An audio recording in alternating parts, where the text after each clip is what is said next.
परमपिता परमात्मा कण कण में, जर्रे जर्रे में जो मौजूद है, हर किसी के दिलो दिमाग की वो जानता है। कौन इंसान परमपिता परमात्मा से प्यार करता है और कौन सिर्फ दिखावे में यकीन रखता है। जरूरी है श्रद्धा भावना से उस प्रभु को याद किया जाए, क्योंकि जितनी श्रद्धा भावना से आप उसे याद करेंगे उतना ही वो ज्यादा खुशियां बख्शेगा, गम दुख दर्द चिंताओं को मिटा डालेगा और इस काबिल आपको बना देगा कि अंदर बाहर उसके रहमो करम के नजारे मिलने शुरू हो जाएंगे। भावना शुद्ध होना अति जरूरी है। उसको दिखावा पसंद नहीं, ना ही वो अकल चतुराई से मिलता है, धर्म जात मजहब से मिलता है। उसको पाने का तो एक ही तरीका है, उसे शुद्ध भावना से याद किया जाए, उसकी याद में तड़पा जाए तो वो जरूर मिलता है।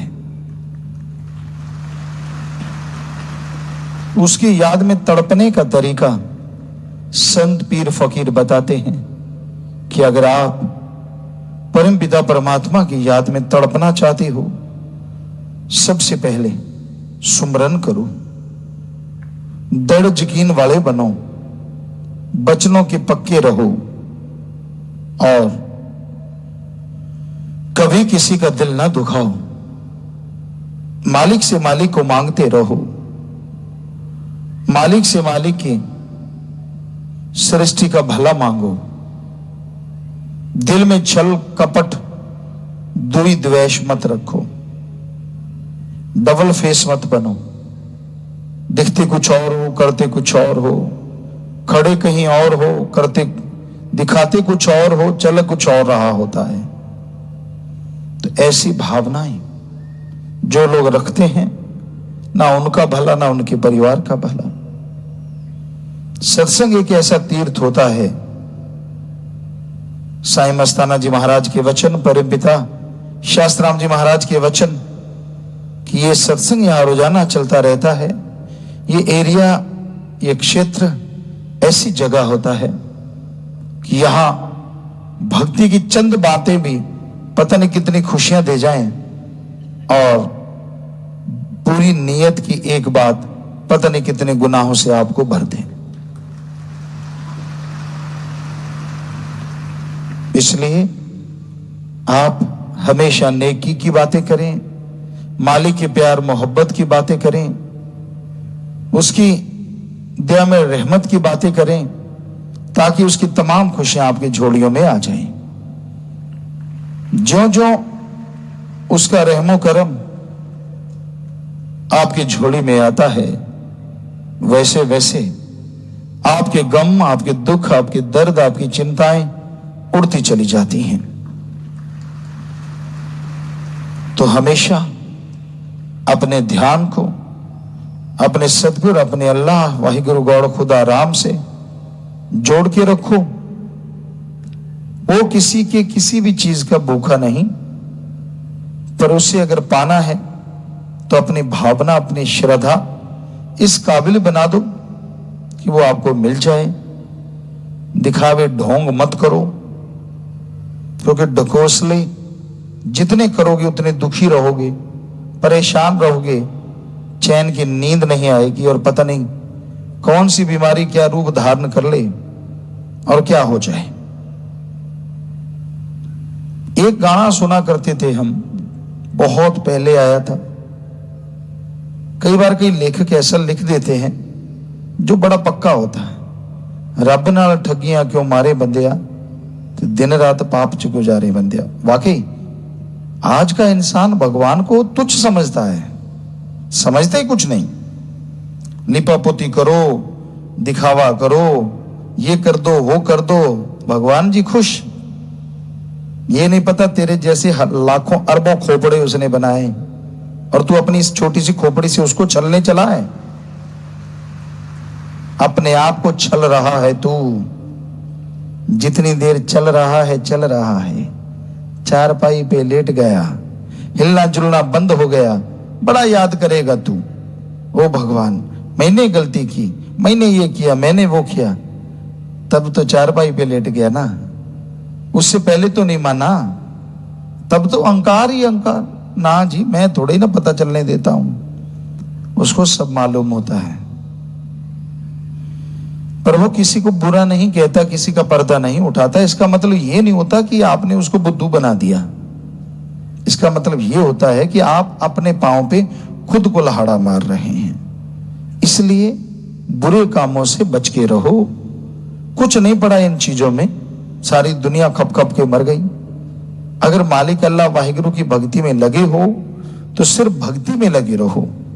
बुराइयों को छोड़ जाओ, उनका संग ना करो, उनकी सोहबत ना करो। अल्लाह वाहिगुरु राम की भक्ति इबादत करो। एक कहावत होती है, कई लोग उस परमपिता परमात्मा जो कि दाता है उसी की निंदा करते रहते हैं।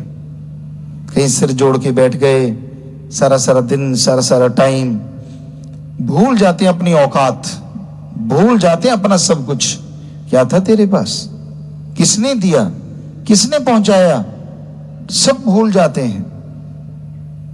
पर ऐसे इंसान ज्यादा समय सुखी नहीं रह पाते, क्योंकि वो उस अल्लाह राम की निंदा कर करके, भगवान की कर करके अपनी बेड़ी में बट्टे डालते जाते और एक दिन बेड़ी भर के डूब जाती है।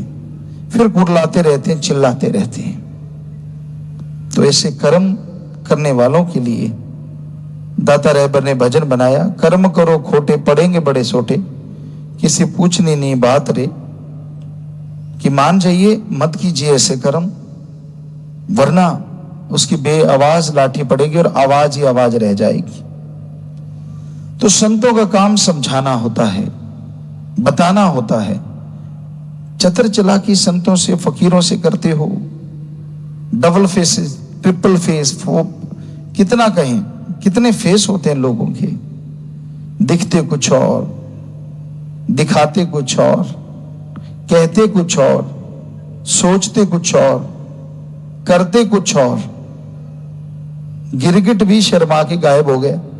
आज की दुनिया में लोग इतने ज्यादा चालबाज, पल पल में रंग बदलने वाले बन गए। ठीक है, आपकी मर्जी है, हमारा तो बताना फर्ज है। सुधर जाओगे तो जो जिंदगी रह रही है उसमें खुशियां पालोगे, नहीं सुधरोगे तो नरक यहां भी तैयार और आगे भी तैयार है। कई कह देते हैं कि जिसने गुरुमंत्र ले लिया साईं मस्ताना जी महाराज के वचन, एक पैर यहां वहां, दो पैर में जगह है, एक यहां है तो एक वहां है, काफी दूरी तय करनी है दूसरे पैर तक जाने के लिए। अगर भक्ति करते हो, वचनों के पक्के हो, तो वाकई कोई दूरी नहीं, एक पैर यहां रखा और दूसरा वहां पहुंचोगे सीधा सचखंड। और अगर करते रहे छल कपट, यहां तो चलो कोई बात नहीं, पर्दा है, रूहानी मंडलों पे आपको उल्टा लटकाया जाएगा। कई सोचते हैं जिसने नाम लिया क्या उसको भी, जी हां, जो वचनों के परखच्चे उड़ाते हैं बल्कि वो तो ज्यादा गुनाहगार हो जाते हैं। एक होता है अनजाने में पाप कर्म करता है, एक अच्छी तरह पढ़ा लिखा जानबूझ के यानी भक्ति करता है, पता है सेवा सुमन सत्संग का, फिर भी गलतियां करता है, फिर भी गुनाह करता है। तो बाकी रूहें पास से जाएंगी, जिनसे आज शर्म कर रहे हो, जिनसे सोचती हो कि मैं छुपा लेता हूं, वो रूहें पास से गुजरेगी और आप लटके हुए होंगे। कहीं अच्छा इसने वो गुल खिला रखे हैं, स्क्रीन की तरह आपकी सारी चीजें वहां डायरेक्ट चल रही होंगी, रूहें खड़के भी देख सकेंगी कि इसके ये गुनाह है। फिर कैसे छुपाओगे बताइए। यहां तो चलो कमरे के अंदर चालाकी से माइंड का यूज करके आप कुछ ना कुछ करते ही रहते हैं, चालबाज बनते हैं। कमरे के अंदर जाके हंसदे ने खिलखिले जेड़े रोवण गए यार कल नू, जमाने लेखा लेना फड़ के तलवार कल नू। हंसी आती है ना फकीरों के बचनों पे। ऐसा टाइम आ जाएगा रोना भूल जाओगे, हंसना तो दूर की बातें हैं। हंसना तो क्या, हमारा काम तो बताना है। अच्छा है, सत्संग ध्यान से सुन के अपने कर्मों को बदल लो। नहीं बदलते तो यहीं भी वो तमाशा बन सकता है। हमारा काम है आगाह करना, सावधान करना। आगे कोई माने ना माने उसकी मर्जी है, हर कोई मर्जी का मालिक है।